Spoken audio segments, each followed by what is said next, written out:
برداشت کرنا سیکھو گے. یاد رکھو میرے بچوں، اگر آپ صبر سیکھ گئے تو کوئی آپ کو پکڑ نہیں سکے گا.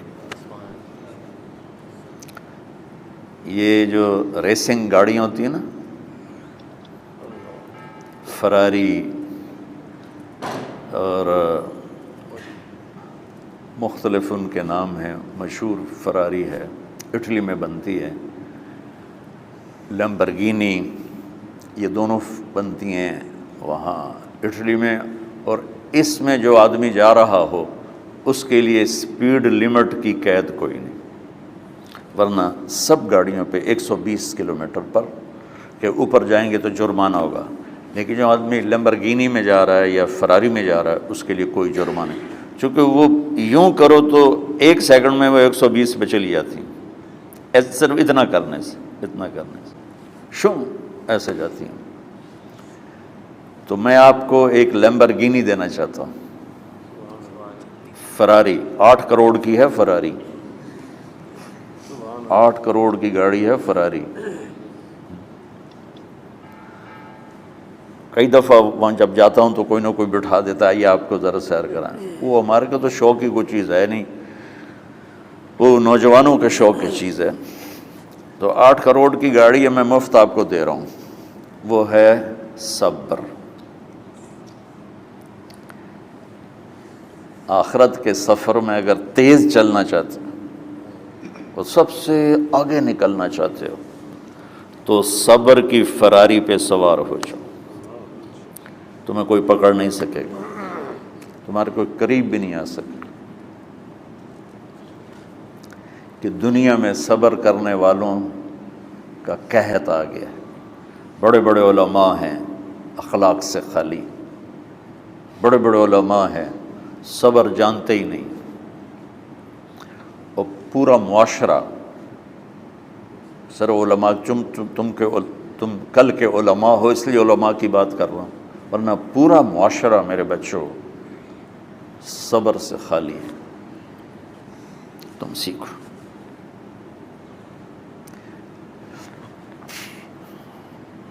دیکھو میری ایک بات سنو، علم کی کمی ہو تو اچھے اخلاق اس کو چھپا دیتے ہیں، اخلاق کی کمی ہو تو بڑے سے بڑا علم بھی اسے چھپا نہیں سکتا. سارے عیب ہوں اور اخلاق اچھے ہوں تو اخلاق وہ چادر ہے جس میں سارے عیب چھپ جائیں گے. بس ساری صفتیں ہوں اور بد اخلاق ہو تو ہر صفت کو بد اخلاقی چھپا دے گی. میرے نبی نے نماز لمبی پڑھی، اللہ نے روک دیا، کہا نہیں چاہیے. ما انزلنا علیک القرآن لتشقی، مختصر نماز پڑھیں، درمیانی نماز پڑھیں.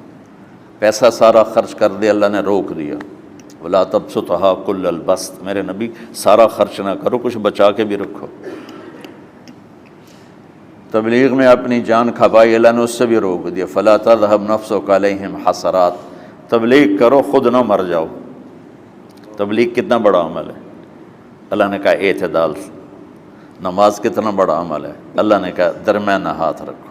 مال خرچ کرنا کتنا بڑا عمل ہے، اللہ نے کہا درمیانہ ہاتھ رکھو. جب میرے نبی نے اخلاق میں بلند پرواز دکھائی تو اللہ نے کہا شاباش انک لعلی خلق عظیم. میرا نبی میں آپ کو شاباش دیتا ہوں، آپ کے اخلاق بڑے عالی شان ہیں. یہ نہیں کہا کہ اتنے بھی ذرا تھوڑا اکھ بھی کھائی کر، کوئی کوڑا ہویا کر. تو تم مولوی بڑے غسیلے ہوتے ہو. تم میرے بچے بیٹھو نا، اس لیے بات کر رہا ہوں. صبر نام کی شے ہی نہیں ہوتی. فقہ پڑھنا تو ہماری مت ماری جاتی. قرآن کو بھی فقہ کے انداز میں پڑھتے ہیں، حدیث کو بھی فقہ کے انداز میں پڑھتے ہیں. بخاری سے زیادہ امام بخاری پڑھاتے ہیں. ترجمۃ الباب پہ اتنا وقت لگا دیتے ہیں کہ حدیث جو اصل چیز ہے اس کی طرف توجہ نہیں جاتی۔ امام بخاری کی کتاب کا مقدمہ کوئی نہیں، تو اس پر جب بخاری شروع ہوتی ہے تو ہفتہ ہفتہ اس پہ سبق چلتا ہے کہ امام بخاری نے مقدمہ کیوں نہیں لکھا، جی میں سارے مل کے یعنی امام صاحب نے تو گلاں کیتی جان۔ میں اس کا اتنا آسان 1 منٹ میں اس سارے سبق کو ختم کر دیتا ہوں بخاری شریف کے، کہ دیکھو بھائی امام صاحب کا دل نہیں کیا مقدمہ لکھنے کو، اس لیے انہوں نے نہیں لکھا۔ گلموں ایک حدیث کے عنوان اور حدیث میں جوڑ نہیں تھا، تو شیخ رمزی بہت بڑے فاضل آدمی ہمارے فیصل آباد، میں نے کہا شیخ یہ جوڑ کوئی نہیں، کہا شیخ ھذا من اصعب ابواب البخاری، یہ بخاری شریف کے مشکل ترین ابواب میں سے۔ میں نے کہا بڑا آسان کام ہے، امام بخاری بھول گئے، ترجمہ کوئی اور تھا، حدیث کوئی اور لکھ دی، بھول گئے، بشر ہی تو ہیں، کیوں بچوں نو مصیبت وچ پاندے ہو؟ تو بچوں شوق سے جاؤ، بہانے نہ کرو، ہماری طرح تھوک ڈال کے پیٹ میں درد، وہ شامہ پہ جان گیا پھر توڑیاں۔ ٹھیک ہے نا، میں زیادہ بول نہیں سکتا ہوں، ضروری سمجھ کے آیا تھا کہ تم خوشی سے جاؤ۔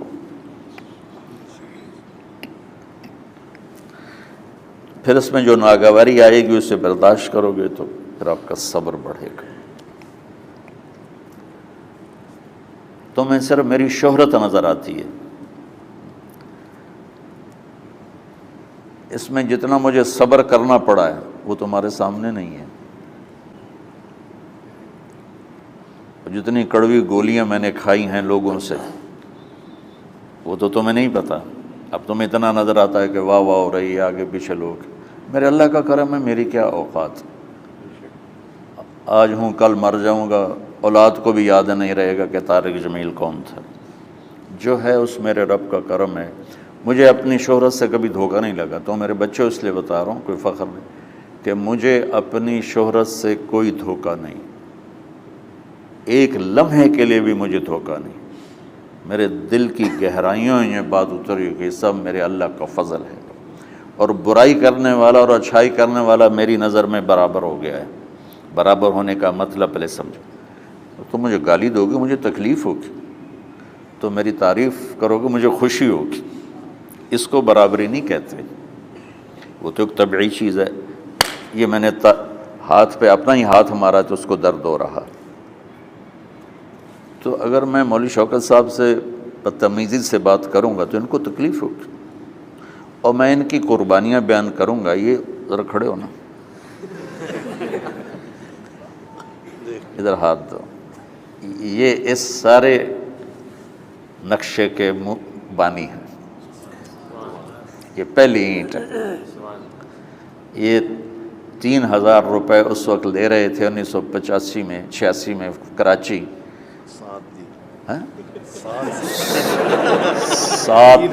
7,000 ان کی تنخواہ تھی، اور میں نے ان کو تلمبے میں بلایا 900 روپے مہینے پر۔ کتنا فرق ہے 7,000 اور 900 کا؟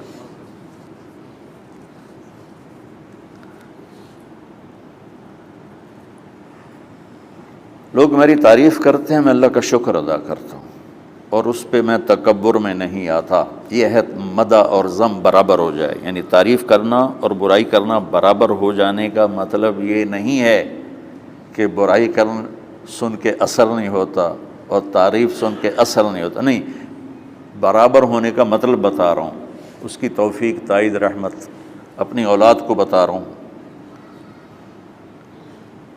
کوئی میری تعریف کرتا ہے، میں اللہ کا شکر ادا کرتا ہوں اور اپنے آپ کو بھولتا نہیں ہوں۔ کوئی میری برائی کرتا ہے تو میرے دل میں اس کے لیے کوئی منفی جذبہ نہیں پیدا ہوتا۔ یہ ہے اچھائی برائی کو برابر کر دینا۔ کہ میرے اوپر مختلف الزام لگتے ہیں تو میں ان کو پی جاتا ہوں، اور اس طرح کا معاملہ کرنے والوں سے اپنے دل کو بالکل صاف رکھتا ہوں، بالکل صاف، اور میرا ان سے معاملہ اسی طرح ہوتا ہے جیسے پھر آؤ جی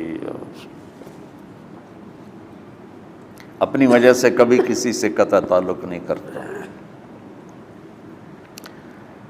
تو بچوں، صبر بہت بڑی دولت، یہ تمہاری تبلیغی زندگی میں بھی کام آئے گی، علمی زندگی میں بھی کام آئے گا، جب تم گھر والے بنو گے، شادیاں ہوں گی، اس وقت یہ کام آئے گا۔ ٹھیک ہے، اب بہانہ تو نہیں کرو گے نا، خوشی سے جاؤ گے نا؟ چلو، السلام علیکم۔